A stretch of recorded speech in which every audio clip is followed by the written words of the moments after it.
안녕하세요. 사연 읽어주는 남녀입니다. 오늘도 와주셔서 감사드리며 그럼 오늘의 사연 바로 소개해드리겠습니다. 저는 작년에 결혼 생활 11년을 정리하고 이혼을 했습니다. 이혼 전 저는 남편과 두 아이를 키우며 평범한 가정주부로 지내고 있었어요. 7살 아들과 5살 딸, 두 아이를 돌보며 바쁜 일상을 보내고 있었죠. 남편은 늘 성실했고 가정에도 충실한 사람이라고 믿어왔습니다.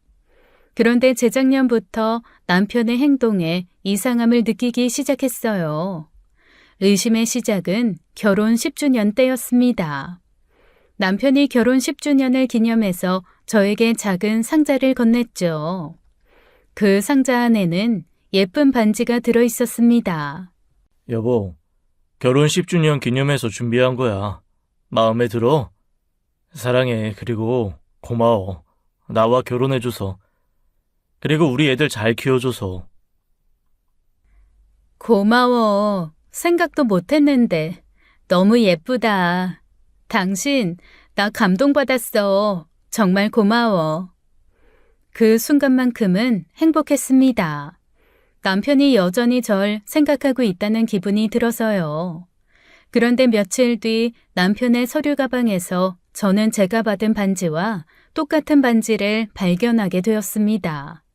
저는 순간적으로 멈칫했죠. 반지가 왜 2개나 있는 걸까? 잘못 산 걸까 싶었지만 남편은 평소 꼼꼼하고 실수하지 않는 사람이었습니다. 그런 그가 실수로 똑같은 반지를 2개씩 살 사람은 절대 아니었어요. 그때부터 제 머릿속에서 지워지지 않는 의심이 시작됐습니다. 혹시 남편이 다른 여자에게도 똑같은 반지를 선물한 게 아닐까 하고요. 일단 제가 그 반지를 발견한 것을 남편에게 따져 묻지 않았어요. 조용히 추가 증거를 확보하기 위해 남편을 살펴보았습니다. 하지만 남편은 워낙 철두철미한 사람이었죠. 외도를 저지른다고 해도 흔적을 쉽게 남기는 사람이 아니었어요. 남편의 휴대폰은 항상 잠겨 있었고 몰래 열어보아도 휴대폰 안에 의심이 될 만한 증거는 없었거든요. 결국 혼자 끙끙 앓던 저는 더 이상 참을 수 없어서 가장 가까운 친구에게 고민을 털어놓았습니다. 친구는 제 얘기를 듣고는 한숨을 쉬더니 자기 지인 이야기를 해주더군요. 믿을 사람 없다더니 네 남편이 그럴 줄 정말 몰랐다. 회사 직분이 모르는 줄 알았는데 얼마 전에 내 친구 남편도 바람났었어. 그래서 사내만에 맨날 싸우다가 결국 이혼했거든. 그때 친구 남편 놈이 증거 있냐고 딱 잡아댔는데 내 친구가 흥신소에 의뢰해서 증거를 딱 잡았거든. 흥신소?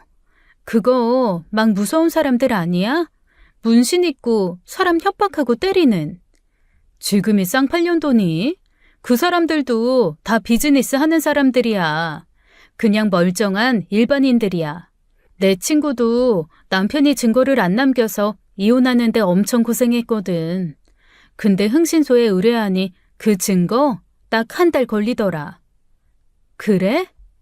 저는 친구의 말을 듣고 고민에 빠졌습니다. 그동안 남편은 제 의심을 비웃듯 교묘하게 빠져나가고 있긴 했어요. 외도의 명백한 증거를 찾을 수 없었죠. 흥신소라는 곳이 정말 일 처리를 잘해줄까 의심도 들었지만 친구가 적극 추천하기에 한번 믿어보기로 했습니다. 사실 그게 아니면 다른 방법도 없었거든요. 흥신소에 의뢰하기로 마음먹은 저는 본격적으로 움직이기 시작했어요. 인터넷으로 뒤지고 뒤져 믿을 만한 곳을 알아냈죠. 그리고 적지 않은 돈을 주고는 남편의 감시와 외도 증거를 찾아달라고 했습니다. 그런데 역시나 예상만큼 쉽게 풀리지는 않더군요. 남편 놈이 워낙 꼼꼼한 인간이기에 증거 따위가 없었거든요.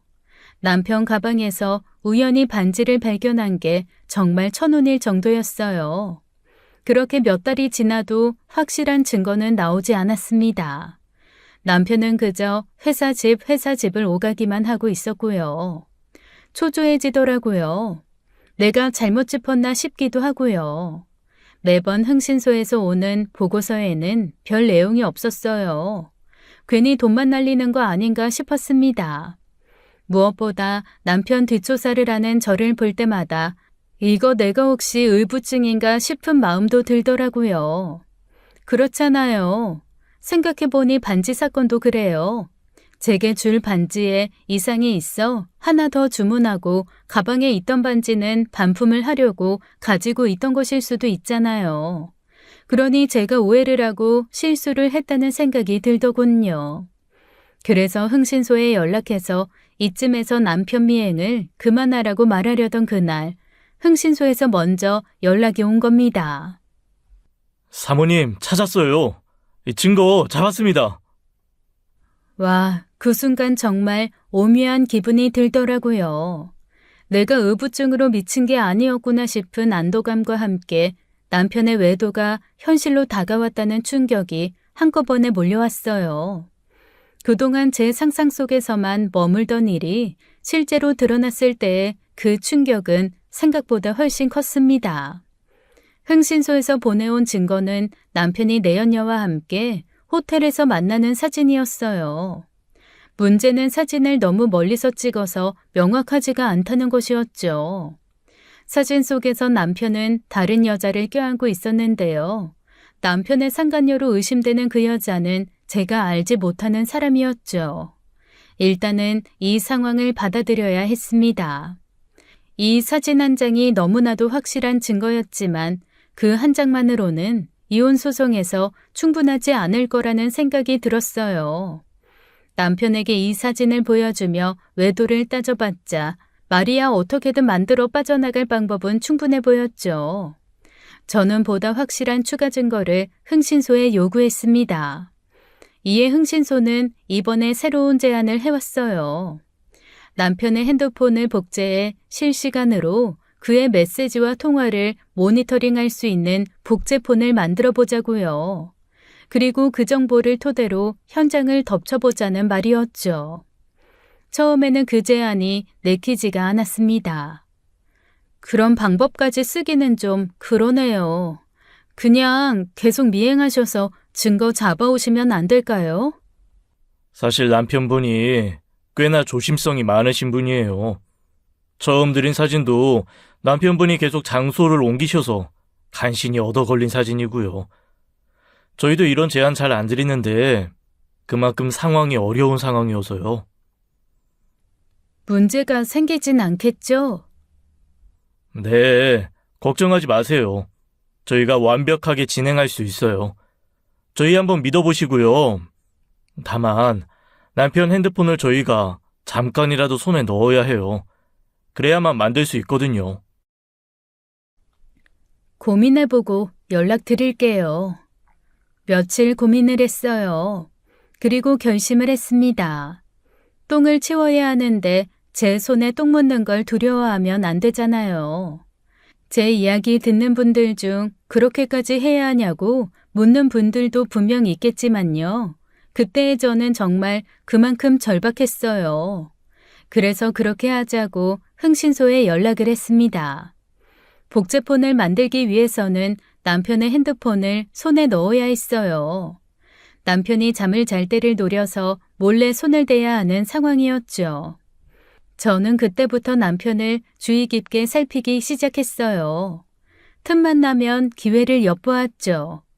하지만 남편 놈은 징하게 조심스럽더군요. 잠을 잘 때도 핸드폰 줄을 팔목에 감고 잠이 들어서 도저히 폰을 뺏을 수가 없었어요. 그래서 기회가 좀처럼 생기지 않았죠. 전전긍긍하던 어느 날 밤 마침내 기회가 찾아왔습니다. 남편이 술에 잔뜩 취한 채 집에 들어온 날이었어요.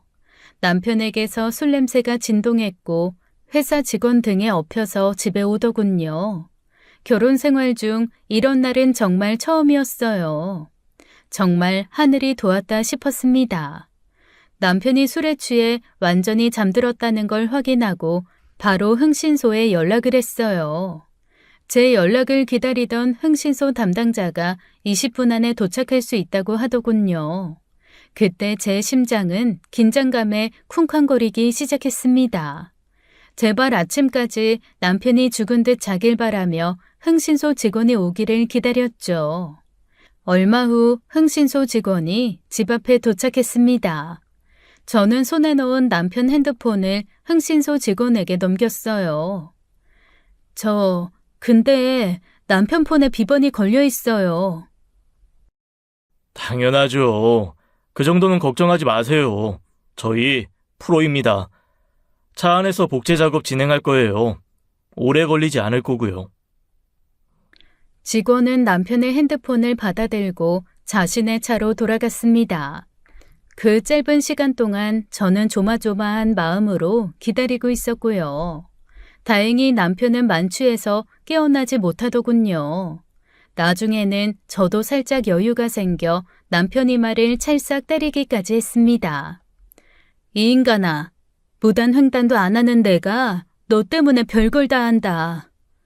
얼마 지나지 않아 흥신소 직원은 남편 핸드폰을 다시 가져왔어요. 복제 작업 끝났고요. 이제 이 핸드폰으로 남편의 통화 기록과 메시지는 실시간으로 확인하실 수 있어요. 사모님께서 보시다가 특이사항 있으면 저희한테 꼭 알려주시고요. 아시겠지만 이 핸드폰으로 확인한 문자 등은 증거로는 사용 못하세요. 네, 알겠어요. 연락드릴게요. 그렇게 저는 다음 날부터 남편 외도의 민낯을 실시간으로 확인할 수 있었어요. 그리고 저는 충격과 분노로 이성을 잃을 뻔했습니다. 정말 제 상상을 아득히 초월하더군요. 남편의 핸드폰 안에는 내연녀와의 주고받은 메시지가 매일매일 차곡차곡 쌓였습니다. 그리고 퇴근 시간에 맞춰 모든 메시지를 싹 지우더군요. 그러니 제가 남편 핸드폰에서 증거를 찾을 수 없었던 겁니다. 이혼 안 해? 이제 그 여자 지겹지 않아? 왜 안 지겹겠어? 뭐 공짜로 내 애들 키워주니 그냥 참고 사는 거지. 그럼 난 언제까지 참고 살아? 나 당신 아내 신경 쓰이는데? 뭐하러 신경을 써? 신경 쓰지 마. 걔는 그냥 내 집에서 살면서 애 키우는 벌레야, 벌레. 그러니까 신경 쓰지 마. 뭐? 벌레? 그러게, 벌레 맞네. 집에서 박혀서 알 낳고 애 키우고. 비참했어요. 남편 내조하고 아이들 키우며 돈 아낀다고 내 옷 한 벌 제대로 산 적이 없었는데요. 그런 제게 벌레라고 말하며 웃고 떠들더라고요. 10년을 넘게 믿은 남편이었는데 말이죠. 내연녀는 남편 회사 사람이었어요. 그녀의 이름은 미정이었어요. 김미정. 그것들은 대범하게 회사 안에서 외도를 즐기고 있었던 겁니다. 외부인을 철저하게 통제하는 남편 회사였기에 회사 안은 그들에게 가장 안전한 장소였겠죠. 흥신소에서도 증거를 잡는 걸 힘들어했던 것이 그 이유였어요. 이것들은 업무와 야근을 핑계로 회의실에서, 화장실에서 수없이 많은 더러운 시간을 보냈습니다. 저는 복제폰을 통해 남편 외도에 관한 많은 것들을 알아낼 수 있었어요. 그동안 남편이 출장을 간다며 떠났던 여러 날, 사실은 내연녀 미정과 함께 호텔에서 시간을 보낸 것이었음을 알게 됐죠. 그날 밤 남편은 내연녀와 외부 약속을 잡더군요. 저는 그것들이 만나기로 약속한 장소와 시간을 흥신소에 알렸습니다.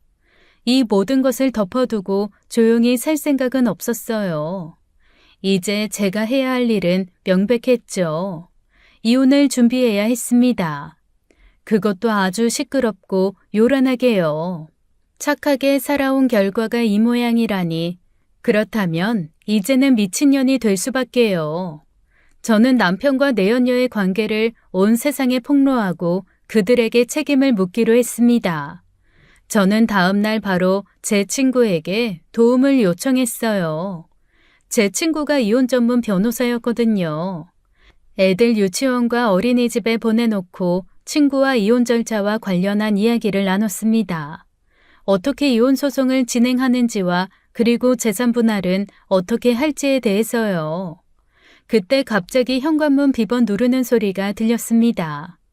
이 낮에 남편이 집에 돌아온 건가 싶었지만 그건 아니었어요. 현관으로 들어온 건 시어머니였습니다. 시모는 늘 저렇게 예고 없이 불쑥 찾아왔죠. 시모는 양산을 제가 앉아있는 소파에 퍽하니 던지며 이러더군요.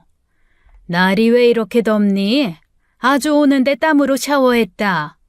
진작 10단지로 이사했으면 집 가까워서 내가 이렇게 힘들게 걸어오지 않았어도 되잖니. 그렇게 이사하라고 해도 고집을 부리더니 하여간 집밖에 몰라서는. 그리고 남편은 한 푼이라도 더 벌어보겠다고 힘들게 일하는데 너는 집에서 퍼질러 앉아서는 에어컨에 친구랑 전화로 수다나 떠냐? 하리나, 미안해. 내가 나중에 다시 전화할게. 넌 어서 콩국수나 삶아라. 아이고 더워. 에어컨 좀 더 세게 틀어봐. 결혼 생활 내내 시어머니는 아무 예고도 없이 저희 집에 찾아와 저를 갈구곤 했어요. 거의 취미생활 정도로 생각하며 이런 행동을 했었죠. 가끔은 주말에도 불쑥 찾아와서는 쉬지도 못하게 했습니다. 저는 그 모든 걸 다 견뎌왔어요. 어쨌거나 사랑하는 남편의 어머니셨으니까요. 하지만 이젠 아니었죠. 제가 남편의 외도를 알아버렸잖아요. 남편하고 남이 될 상황에 제가 뭐하러 이 막대먹은 여자의 행동을 참겠습니까? 이혼을 결심한 상태에서 시어머니의 이 막대먹은 행동을 참을 이유가 없었죠. 직접 만들어 드세요. 뭐라고? 이게 더위를 먹었나? 너 다시 말해봐. 직접 만들어 드시라고요. 그리고 저 이혼 준비해야 돼서 바쁘니까 그냥 가세요. 저 남편이랑 이혼할 거예요. 순간 시어머니의 얼굴이 일그러졌어요. 시어머니 말을 빌려 비빌 언덕도 볼품도 없는 제가 그 잘나신 댁의 아들과 이혼을 한다고 하니 황당했겠죠. 시어머니는 곧바로 눈을 부릅뜨고 저를 노려보며 화를 내더라고요. 너 지금 이혼이라고 했냐? 요즘 젊은 것들이 미쳤다 하더만 이제 네가 미쳤나 보다. 어디 여편네가 이혼을 입에 담어? 집에서 쳐놀고 먹으니 대가리에 아주 헛생각만 한가득하지? 늘 이렇게 저를 깔보고 무시하고 모든 잘못을 저에게 떠넘기던 시어머니의 태도가 이제는 견딜 수 없게 느껴졌어요. 저는 그동안 꾹꾹 참아왔던 말들을 쏟아내기 시작했습니다. 미치죠. 제가 안 미치겠어요? 남편이란 작자가 밖에서 딴 년이랑 놀아나고 있는데요? 그리고 제가 뭘 놀고 먹어요. 그동안 남편 뒷바라지 하면서 애들 키우고 집안일 다 하고 지랄 맞은 성격 때문에 친구도 없이 매일 집에 드나드는 시어머니한테 말 한마디 대꾸 안 하고 다 봉양해드렸는데요. 이쯤 되면 미쳐도 서너 번은 미쳐라 정상이죠. 안 그래요? 자기 아들의 외도 소식에 시어머니는 순간 당황하더군요. 마치 제가 무슨 헛소리를 하는 것처럼 바라봤어요. 얘가 지금 무슨 소리 씨부리는 거야? 딴 년이랑 놀아나다니. 지금 민호가 바람났다고 말하는 거냐? 바람뿐이게요? 당신 아들이 저보고 벌레래요. 집에서 알이 낚아면서 밥이나 축내는. 이게 아줌마 아들이 집 본처를 생각하는 진심이라고요. 그러니 어떡하실래요? 계속 콩국수 타령하시다가 쫓겨나실래요? 아니면 지금 몸성할 때 제발로 제 집에서 나가실래요? 이것이 지금 무슨 말을 하는 것이요? 아무리 네 서방이 잠시 한눈을 팔았어도 네가 어디 감히 시어미한테 그딴 막말을 내뱉어야. 네 눈엔 우리 집안이 그렇게 쉽게 보이는 거요? 서방이 바람났으면 내가 잘못한 건 뭔가 반성할 줄 알아야지. 조용히 안 나가겠다는 뜻이시죠? 그래, 좋아요. 어디 사람이 미치면 얼마나 돌아버리는지 한번 보세요. 남편 하나 바라보고 지금껏 참아왔던 시간들이 너무나도 아깝게 느껴지더군요. 이제는 더 이상 같은 실수를 할 순 없었어요. 저는 시어머니 팔을 잡아서는 집에서 쫓아냈습니다. 거의 던지다시피 쫓아냈죠. 그 와중에도 시모는 제게 소리를 지르더군요. 이거 못 놓냐? 네가 이따위로 내조를 하니 내 아들이 다른 여자한테 가는 거 아니냐? 남자가 왜 바람을 피겠어? 네가 잘했으면 내 착한 아들이 그런 행동을 했겠냐? 착한 남자들 다 뒤졌나 봅니다. 그 말이 너무나도 황당했고 동시에 분노가 치밀어 올랐어요. 아무리 팔은 안으로 굽는다지만 이건 너무 심했죠. 이 상황에서 지금 절 탓하신다고요? 집에 가시는 길에 병원이나 가보세요. 치매 걸리신 게 분명하니까. 누가 잘못했는지 제가 다 물어볼게요. 남편 회사에도 주변 지인들한테도 그리고 아줌마 형제들한테도요. 어디 그때도 내 착한 아들 거리면서 제 탓해보세요. 그리고는 집에서 나가지 않으려고 발버둥 치는 시모를 현관 밖으로 내보냈습니다. 화가 나 부들부들 떠는 시어머니를 뒤로하고 문을 쾅 닫아버렸죠. 그날 밤늦게 남편이 집으로 들어왔어요. 남편은 저를 보고 무심한 얼굴로 말하더군요. 엄마 쫓아냈다며? 오늘 전화 와서는 한참 한탄하시더라. 시모가 집에서 쫓겨나고는 당연히 남편에게 다 말했겠죠. 그래도 저를 보며 미안하다로 이야기를 시작할 줄 알았어요. 하지만 남편에게는 그 정도의 양심도 없더군요. 그 말만 하시디? 다른 말도 하긴 했지. 네가 미쳐서 헛소리 한다고. 나 다른 여자 만나는 거 어떻게 알았냐? 설마 사람 붙였어? 나 미행하냐? 지금 그게 중요해? 적어도 바람피다가 걸리면 미안하다, 잘못했다. 그것도 아니면 오해다. 이런 말이 우선 아니야? 그게 10년 넘게 살아준 아내한테 최소한의 도리 아니냐고. 이 와중에 무슨 도리를 찾아. 그리고 너도 참 매정하다. 아무리 그래도 그 노인네를 이 더운 날 그렇게 쫓아내냐? 콩국수 해드리고 집에 보낼 것이지. 네 엄마 몸성이 보내드린 것만으로도 고맙게 여겨. 내가 그동안 당한 거 생각하면 이 정도만 해도 성인군자야. 끝까지 지 가족만 생각하더라고요. 기대도 안 했습니다. 저는 조용히 흥신소에서 수집한 증거 중 일부를 꺼내 남편에게 보여주며 말했습니다. 긴 말 하지 말고 이혼해. 서로 지저분하게 굴지 말고 이제 끝내자고.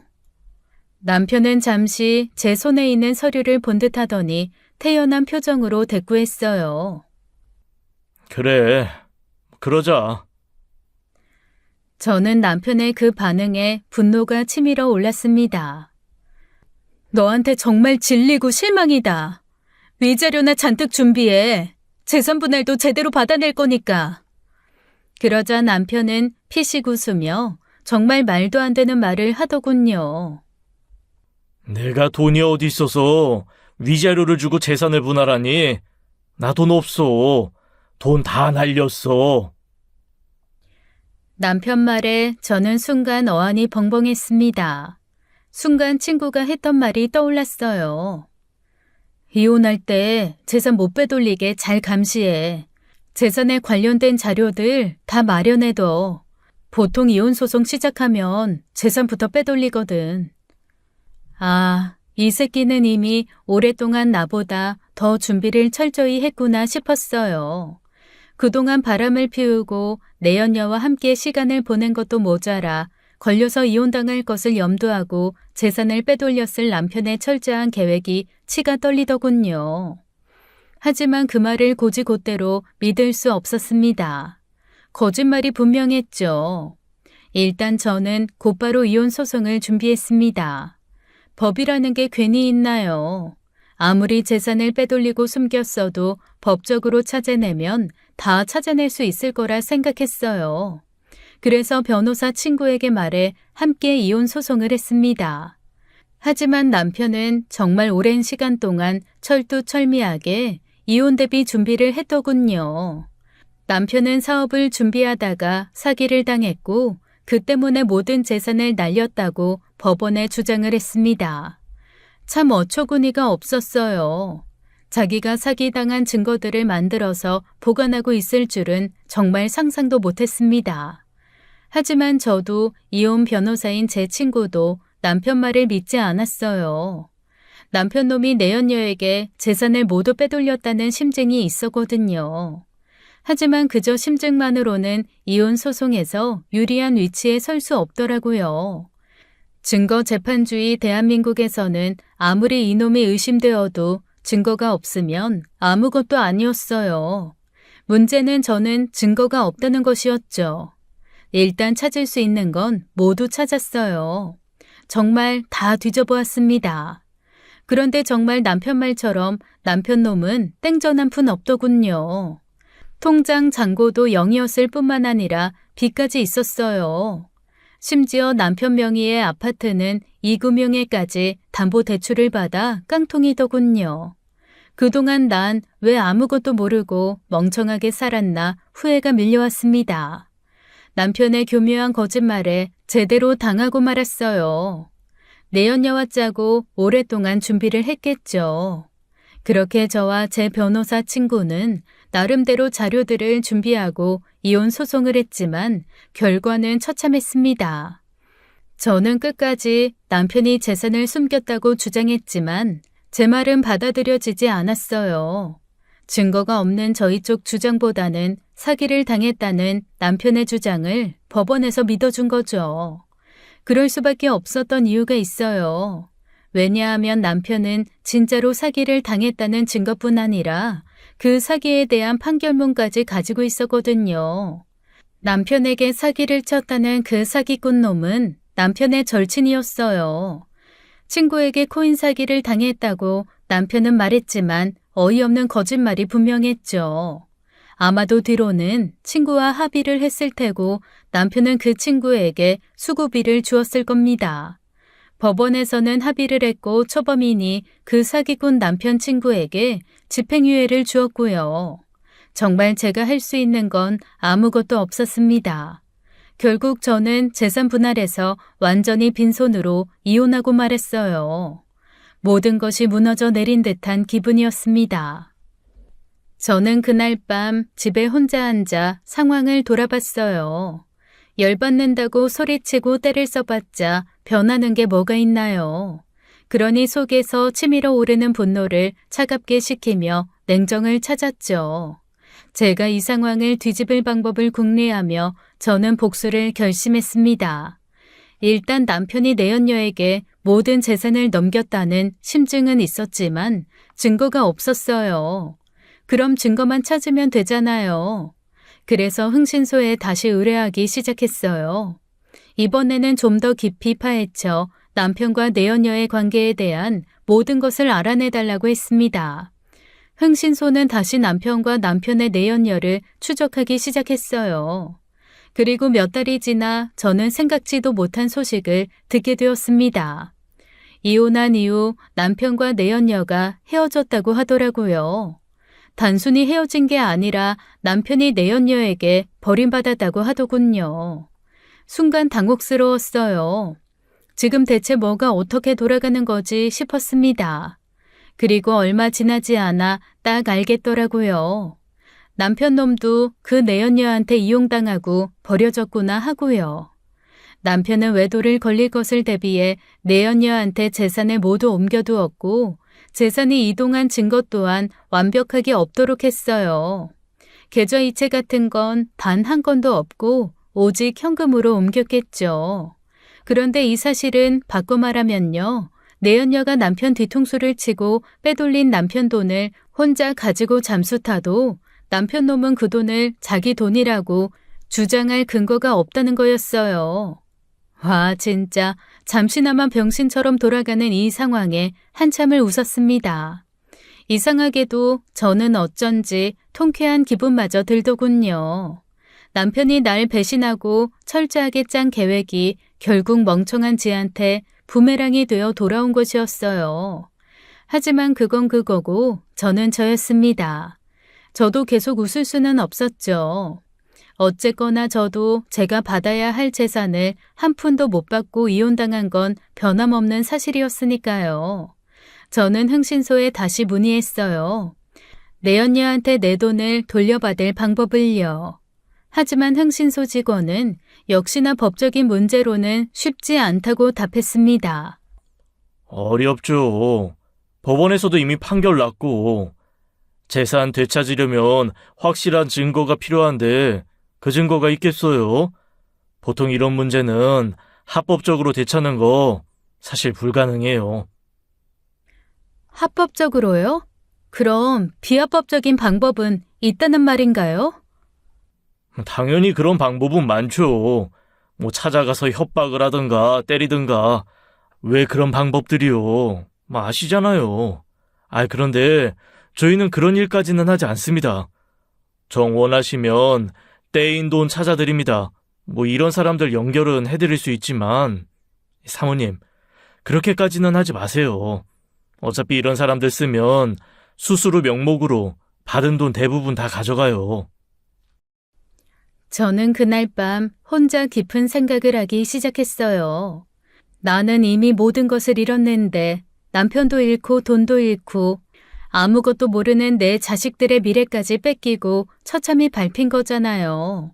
상간녀 그녀는 그 모든 것을 빼앗아 가서는 그걸로 지 인생 꽃길만 걸을 생각을 하니 분해서 잠도 안 오더라고요. 절대 그럴 수 없었습니다. 그때 문득 이런 생각이 들었어요. 눈에는 눈, 이에는 이. 어쩌면 당연한 게 아닐까요? 결국 제 인생이 이렇게 박살난 것도 상간녀 때문이잖아요. 저는 그렇게 상간녀를 물어버리기로 결심했습니다. 당한 만큼만 돌려주자. 더도 말고 덜도 말고. 저는 남편의 상간녀 김미정을 직접 찾아가기로 결심했습니다. 며칠 뒤 단단히 준비한 저는 아침 일찍 김미정이 다니고 있는 회사로 찾아갔어요. 그리고 회사 입구에서 김미정이 출근을 하기를 기다렸죠. 출근하던 내연녀 미정은 저를 알아보고는 불쾌한 얼굴로 저를 맞이하더군요. 뭐야? 왜 아침부터 재수없게 여기를 찾아와? 왜? 뭐 1인 시위라도 하시게? 너도 인생 참 복잡하게 산다. 하긴 그러니 병신같이 지 남편 뺏기지. 시위하고 싶으면 해. 나 어차피 지갑 두둑해져서 이 회사에 미련 없어. 계약직이라 기간도 얼마 안 남았고. 남편 상간녀는 저를 보자마자 제 전투욕을 자극시키더군요. 그래 어디 둘 중 한 명 죽을 때까지 끝까지 가보자 싶었어요. 저는 차분하게 말을 꺼냈습니다. 내 전 남편이 빼돌린 돈, 그 돈 중에 절반은 내 돈이야. 좋게 말할 때 그 돈 돌려줘. 하지만 미정은 콧방귀를 뀌며 저를 비웃었습니다. 내가 네 남편 돈을 왜 빼돌려? 그런 돈 없으니까 걔 헛소리 하지 말고 집에 가서 네 애들이나 보세요. 생각보다 더 못된 년이더라고요. 하긴 저렇게 뻔뻔하니 상간녀겠죠. 저를 보며 비웃는 미정을 향해 저는 똑바로 바라보며 선전포고를 했어요. 마지막으로 경고할게. 나중에 울면서 후회하지 말고 좋게 돈 돌려줘. 안 그러면 내가 널 가만두지 않을 거야. 하지만 제가 우스웠나 봅니다. 내연녀 미정은 제 말에 배꼽을 잡으며 웃더군요. 너 영화 찍니? 널 가만두지 않을 거다. 아, 배쨘다. 덕분에 아침부터 잘 웃었다, 병신아. 그리고는 여전히 저를 비웃으며 회사로 돌아가려고 하더군요. 저는 그런 미정을 붙잡고 말했어요. 내 돈 내놓으라고. 하지만 내연녀 미정은 제 팔을 뿌리치며 뭐라고 중얼거리더라고요. 입모양을 보니 제 욕이었어요. 순간 저는 그녀 뺨을 한 대 날려버렸습니다. 그리고 숨을 들이쉬며 크게 외쳤죠. 미정아! 그렇게 어렸을 때부터 몸 팔아서 공부하더니 대기업까지 들어갔네? 대단하다. 그 말에 바쁘게 출근을 하던 주변 사람들이 일제히 고개를 돌려 저희를 바라봤어요. 내연녀 미정은 순간 얼굴이 새파랗게 질리더군요. 제가 그 사실을 어떻게 알아냈는지 겁나 궁금했겠죠. 저도 큰돈 좀 썼어요. 그만큼 이 여자를 박살내버리고 싶었거든요. 미정은 바로 부정하며 소리를 지르기 시작했어요. 미친 게 무슨 개소리야. 나 그런 적 없어. 저는 내연녀 반응에도 조금도 물러서지 않았습니다. 오히려 더 크게 말했어요. 제니였던가? 네가 술집에서 썼던 가명. 기억하지? 어디서 몇 년도부터 일했는지도 내가 다 알고 있는데. 몸 좀 팔았으면 어때? 덕분에 공부해서 대기업 들어왔잖아. 졸라 자랑스럽겠다 얘, 미정아. 내연녀 미정은 급하게 저를 끌고 건물 골목으로 데리고 가더군요. 이 미친년이? 너 지금 나 협박하는 거야? 저는 미소를 지으며 천천히 대답했습니다. 맞아. 네 앞에 나타났을 때부터 협박 중이었어. 그런데 뭐? 재수 없다고? 어디서 입을 함부로 놀려, 이 멍청한 것이.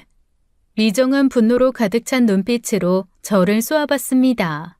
그런데 지가 어쩌겠어요. 칼자루는 제가 쥐고 있는데요. 저는 그 모습이 너무 재밌더라고요. 이걸 위해 제가 흥신소에 그 큰 돈을 썼나 싶었습니다. 헛소문 내면 나 너 명예훼손으로 고소할 거야. 알았어? 야, 고소해. 이혼 소송도 해보고 그러니까 알겠더라. 법원 들락날락거리는 거 그거 별거 아니더라. 그럼 고소해. 근데 네 회사 사람들이 상간녀인 네 말을 믿을까? 아니면 내 말을 더 믿어줄까? 난 그게 이제 궁금하네. 그러면서 흥신소에서 얻은 내연녀 미정이 술집에서 일했을 때 기록 일부를 꺼내 보여줬습니다. 그 서류에는 내연녀가 어떤 업소에서 어떤 가명을 쓰며 일했는지 명확하게 적혀 있었죠. 미정은 그걸 보자마자 얼굴이 새하얗게 질리더군요. 순간 당황한 그녀는 저를 향해 손을 들어 올렸습니다. 그리고는 제 뺨을 세게 때리더군요. 그래서 저도 곧바로 똑같이 그녀의 뺨을 후려쳤어요. 그리고 말했어요. 미정아, 정신 차려. 이제부터 시작인데 벌써 정신 나가면 안 된다. 정신줄 잘 동여매고 기다려. 더 재밌게 해줄게. 주변 사람들은 그 장면을 지켜보며 수군거리기 시작했어요. 미정은 그들의 시선을 느꼈는지 당황한 얼굴로 회사 건물 안으로 황급히 도망쳤죠. 저는 그 모습을 보고 속으로 웃음이 나왔어요. 그리고 구경하는 사람들을 향해 저는 더 큰 목소리로 외쳤습니다. 워낙 부끄러움이 많아 목소리도 작았던 제가 이제는 거침이 없더군요. 저 여자는 상간녀예요. 제 남편이랑 바람났는데요. 지금 제가 저 여자 인생 박살내는 중이에요. 다들 응원 좀 해주세요. 제 말을 들은 몇몇 사람들이 제게 박수를 쳐주며 엄지척을 해주더군요. 다음 날 저녁 저는 어떤 식당을 찾아갔어요. 미정의 어머니가 운영하는 작은 식당이었죠. 꼴의 미정이는 자기 엄마에게는 효녀라고 소문이 났더라고요. 내연녀 김미정이 가장 아끼는 사람이 바로 그녀의 어머니였습니다. 식당은 작은 규모였지만 손님들이 꾸준히 드나드는 가정식 백반집이었어요. 저는 자연스럽게 식당 안으로 들어가 자리에 앉았습니다. 미정의 어머니는 저를 전혀 알아보지 못한 채 친절하게 주문을 받았죠. 뭘 드릴까요? 백반 하나 주세요. 그런데요, 혹시 미정이 아시죠? 저 미정이 친구예요, 어머니. 미정 어머니는 제 말을 듣자마자 밝게 웃더라고요. 어머나, 미정이 친구라고요? 세상에, 우리 미정이가 친구는 잘 안 보여줬는데 반가워요. 어디 친구예요? 학교? 회사? 미정이 친구라니 제가 더 챙겨줄게요. 내연녀 미정의 어머니는 아무것도 모른 채 저를 반갑게 맞이해 주셨어요. 그 순간만큼은 그분에게 미안한 마음이 들더라고요. 괜한 죄책감이 들었지만 곧이어 복수의 목표를 떠올리며 마음을 다잡았습니다. 식당 안에서 밥을 먹으며 미정이 어머니를 유심히 살펴봤어요. 그녀는 손님들에게 친절하고 성실하게 일하는 모습이더군요. 저런 분에게서 어떻게 그딴 년이 태어났는지 의아했습니다. 잠시 후 밥이 나오고 저는 느긋하게 식사를 하기 시작했어요.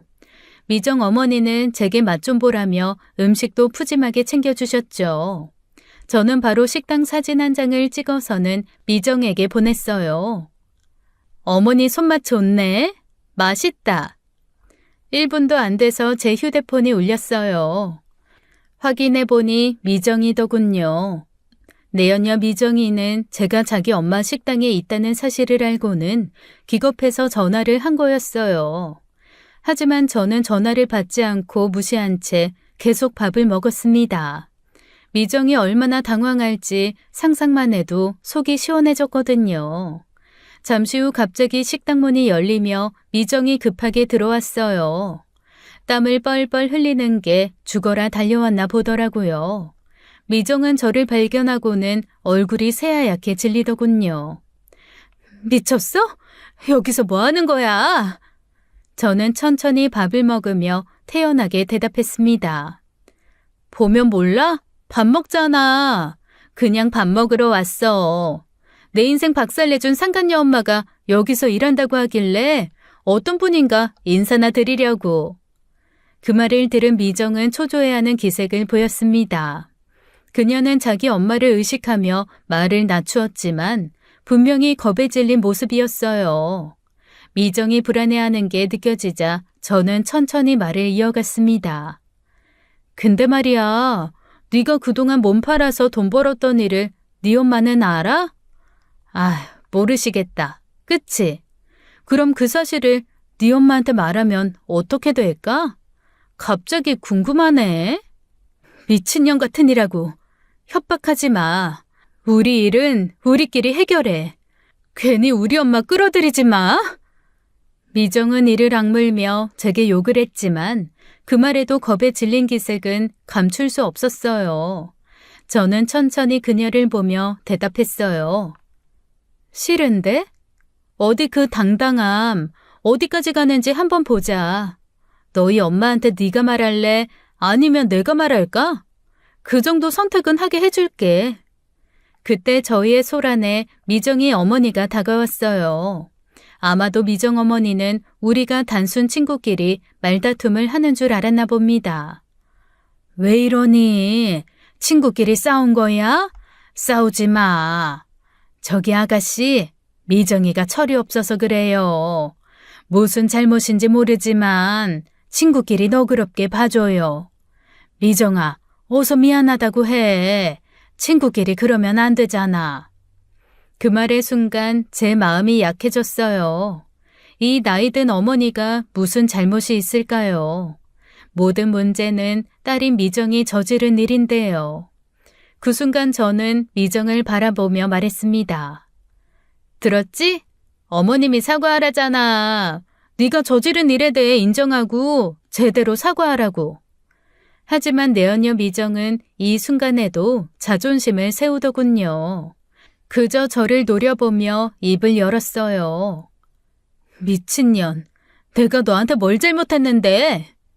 제 마지막 인내심이 사라지는 순간이었죠. 저는 충분히 기회를 주었어요. 결국 저는 미정의 노모를 바라보며 말했습니다. 어머님, 제가 드릴 말씀이 있어요. 미정이 제 남편과 바람을 피웠어요. 그래서 전 남편과 이혼했고 제 가정은 산산조각 났습니다. 제 두 아이는 이제 아빠 없는 아이들이 됐고요. 그런데 이렇게 뻔뻔하게 구네요. 그 말을 듣는 순간 미정의 어머니는 한동안 말을 잇지 못하고 그 자리에 멍하니 서 있었습니다. 그리고 곧 얼굴이 하얗게 질리더니 그대로 쓰러졌어요. 미정은 자기 엄마를 붙잡으며 제게 소리를 질렀습니다. 악마 같은 년, 독사 같은 년, 너 미쳤어? 우리끼리 일인데 어떻게 가족한테 이럴 수 있어? 우리 엄마 잘못되면 나 가만히 안 있어? 이 모든 일이 왜 벌어졌는지 잘 생각해봐. 네가 저지른 일들이 낳은 결과야. 그리고 미정아, 아직 안 끝났어. 네 인생 박살나는 거 이제 시작일 뿐이라고. 그 말을 남기고 저는 뒤도 돌아보지 않고 식당을 나왔습니다. 식당을 떠나는 제 뒤에서 미정은 계속 욕을 퍼부으며 울부짖더군요. 마음이 찢어지고 고통스럽겠죠. 하지만 저도 그랬어요. 이제 내 남편의 상간녀가 이 모든 고통을 받아들여야 할 차례였습니다. 며칠 후 저는 미정에게 마지막 복수를 준비했어요. 그녀가 얼마나 비참해질 수 있는지 보여주기로 했죠. 저는 미정의 딸이 다니는 초등학교로 향했습니다. 사실 미정은 이혼한 여자였고 그녀에게는 초등학교 2학년 딸이 있다는 사실을 알고 있었어요. 학교 앞에서 기다리다 보니 초등학교 2학년인 미정의 딸이 학교를 나서는 모습이 보였습니다. 저는 그 아이에게 다가가 웃으며 인사를 건넸어요. 안녕? 난 엄마 친구야. 수진이 이모라고 해. 아이의 얼굴에는 낯선 사람에 대한 경계심이 서려 있었어요. 저는 친절하게 말을 걸며 떡볶이를 사주겠다고 했습니다. 그리고 학교 옆 분식집에 아이를 데리고 가 떡볶이를 사주었죠. 그때 아이의 전화기가 울리더군요. 학교 시간이 지나도 아이가 집에 오지 않자 미정이 전화를 한 것이었습니다. 엄마야? 이모가 받아볼게. 저는 아이에게서 핸드폰을 받아 전화를 받았습니다. 제 목소리를 들은 내연녀 미정은 바로 소리를 지르더군요. 너 치사하게 딸까지 걸고 넘어져서 지금 나 협박하는 거야? 애가 무슨 잘못이 있다고 그래? 걔한테 입도 뻥끗하지 마. 저는 차분하게 대답했습니다. 엄마가 상간녀라는 사실 얘도 알아야 되지 않을까? 제 말에 미정은 순간적으로 말을 잇지 못하고 침묵했습니다. 그녀는 점점 더 떨리는 목소리로 대답했어요. 애는 가만히 두라고. 제발 애한테는 그러지 마. 애가 대체 무슨 죄가 있겠어.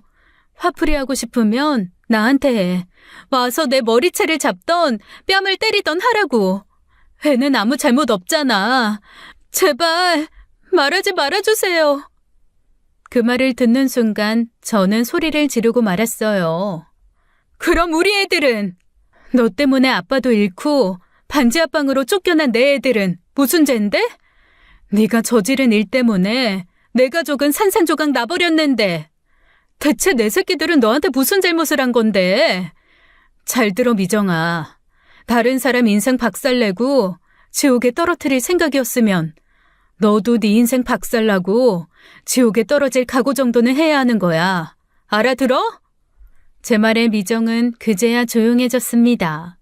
그녀는 더 이상 대꾸하지 못한 채 침묵 속에 울음을 터뜨리더군요. 미안해요. 정말 미안해요. 내가 정말 잘못했어요. 죽을 죄를 지었어요. 제발 용서해 주세요. 그녀는 간절하게 사죄하며 용서를 빌었지만 제게 더 이상 아무런 의미도 없었습니다. 제가 이 여자와 남편에게 받은 상처와 배신은 단순한 사과로 해결될 문제가 아니니까요. 저는 냉정하게 말했습니다. 용서받고 싶으면 교회를 나가서 신에게 용서 빌어. 난 널 용서해 줄 생각 없으니까. 그 말을 듣는 순간 미정은 다시 울음을 터뜨렸어요. 저는 전화를 끊고는 미정의 아이를 집으로 돌려보냈습니다. 사실 아이에게까지 해코지할 생각은 없었어요. 그래서 지 엄마에 대한 이야기는 차마 하지 못하고 돌려보냈죠. 그저 너는 잘하면서 남의 것에는 절대 손대지 말라고 작은 것도 절대 남의 것을 탐하지 말라는 말만 해주었습니다. 그날 저녁 미정에게 연락이 왔어요. 만나자고 하더군요. 미정은 이제 더 이상 버틸 힘이 없었나 봅니다. 저와의 싸움에서 완전히 무너진 미정은 저를 보자마자 죄인처럼 고개를 숙이고 울먹이더군요. 미안해요. 돈 돌려줄게요. 제발 제 딸에게는 비밀로 해주세요. 그녀의 목소리에는 간절함과 절박함이 가득했어요. 그러나 저는 그 말에 고개를 저었습니다. 이제는 그깟 돈이 문제가 아니었어요. 이미 저는 상처를 받았고 그 상처는 치유가 안 될 테니까요. 이제 그깟 돈 필요 없어. 내가 원하는 건 이제 딱 하나야. 너도 네 인생 지옥에 떨어져 평생 맘고생하고 후회 속에 사는 거. 그 말에 미정은 완전히 주저앉더니 저를 향해 무릎을 꿇고 빌기 시작했어요. 그녀의 얼굴은 눈물로 범벅이 되었고 숨을 쉴 수 없을 정도로 흐느끼고 있었습니다. 제발 용서해 주세요. 제가 잘못했습니다. 다 내 잘못이야. 정말 죽을 만큼 후회하고 있다고요. 이 여자의 눈물 섞인 간청에도 저는 그 어떤 동정심도 느낄 수 없었어요. 저와 제 가족에게 한 짓을 생각하면 이 여자의 사과는 너무나 가볍게 느껴졌죠. 네가 용서를 바란다면 먼저 내 건 돌려줘야지. 내 전남편이 빼돌린 돈 중에서 내가 받아야 할 내 몫의 재산 돌려놔. 미정은 제 말에 망설임 없이 고개를 끄덕이더군요. 그녀는 눈물을 닦으며 말했습니다. 알겠어. 돈 다 줄게. 내일 바로 준비할게. 그리고 나머지 돈도 네가 쓸 생각하지 마.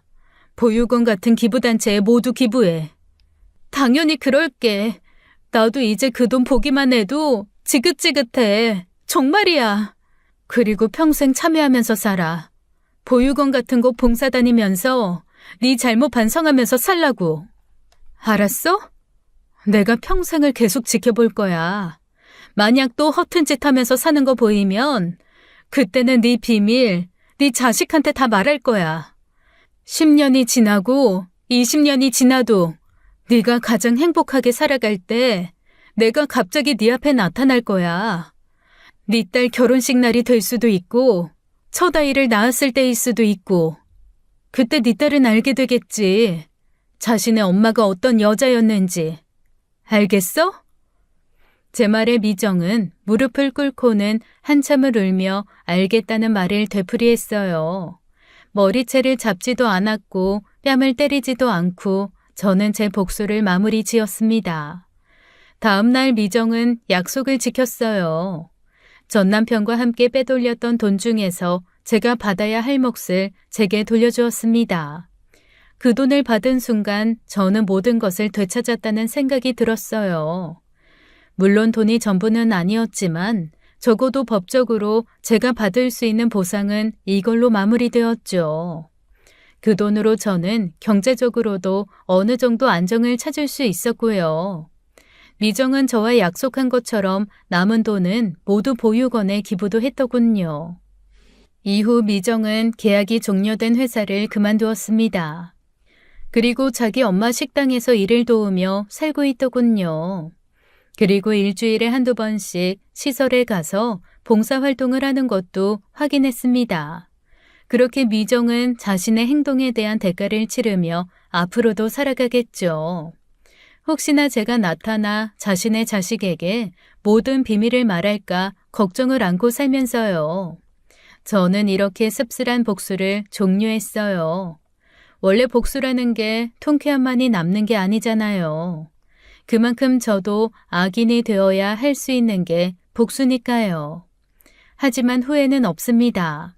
이혼한 전 남편은 믿었던 내연녀에게 버림받은 채 모든 재산을 잃고 쓸쓸히 사라졌어요. 그가 어디서 무엇을 하고 있을지 궁금하지도 않았습니다. 제 삶에서 더 이상 그의 자리는 없었으니까요. 하지만 의도하지 않게 어느 날 전 남편의 소식이 들려오더군요. 부고 소식이었어요. 전 재산을 다 잃고 직장까지 잃은 전 남편은 지방의 작은 회사를 다니다가 암이 발병되어 석 달 만에 사망했다고 하더군요. 내연녀에게 호되게 사기당하고 나서 스트레스가 매우 컸었나 봐요. 참 비참하고 씁쓸한 말로더군요. 남편의 장례식장에 찾아갔어요. 전 시부모님이 저를 보더니 놀라더군요. 전 남편의 영정을 보다가 저도 모르게 소리를 질렀습니다. 10년 넘게 당신만 바라보던 아내 버리고 자식들까지 다 버리고 바람나서 상간녀한테 재산까지 다 가져다 바치더니 결국 네 꼴이 이 모양이니? 결국 네 인생 결말이 이거였냐고. 진짜 네 마지막 길이 얼마나 웃긴지 모르겠다. 그렇게 말하고는 장례식장을 나와버렸습니다. 이제 남은 건 저와 제 아이들 뿐이었어요. 저는 그동안 저를 짓눌렀던 배신감에서 벗어나기 시작했습니다. 더 이상 과거의 상처에 얽매이지 않고 오로지 저 자신과 아이들의 행복을 위해 살아가기로 결심했어요. 그동안의 고통스러운 삶을 뒤로하고 저는 새로운 인생을 향해 나아가 보려고요. 복수가 제 삶의 전부였던 시간들을 마무리하며 이제는 제 자신을 위한 삶을 살기로 다짐했습니다. 지금까지 사연 읽어주는 남녀였습니다. 끝까지 시청해주신 여러분 감사드리며 저희는 다음 사연으로 돌아올게요. 감사합니다.